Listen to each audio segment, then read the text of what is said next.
This June 2025, Albert Omondi Ojwang was arrested in Homa Bay County by DCI detectives for the offense of false publication.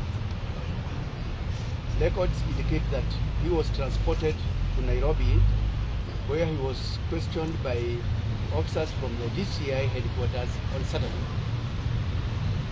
He was later booked at the Central Police Station at the occurrence book number 136/7/6/2025 at 21:35 hours.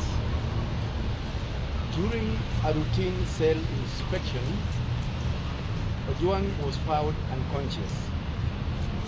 He was immediately rushed to Mbagathi Hospital for treatment, as documented at the occurrence book number 9/08/06 of 2025 at 01:39 hours.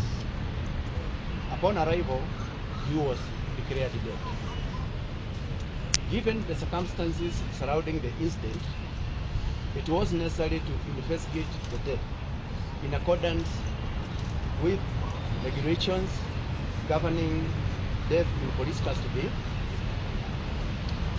and in line with the statutory requirements. The Independent Policing Oversight Authority, IPOA, was duly notified to commence investigations. Additionally, to ensure a thorough, impartial, and expeditious investigations by the Independent Policing Oversight Authority,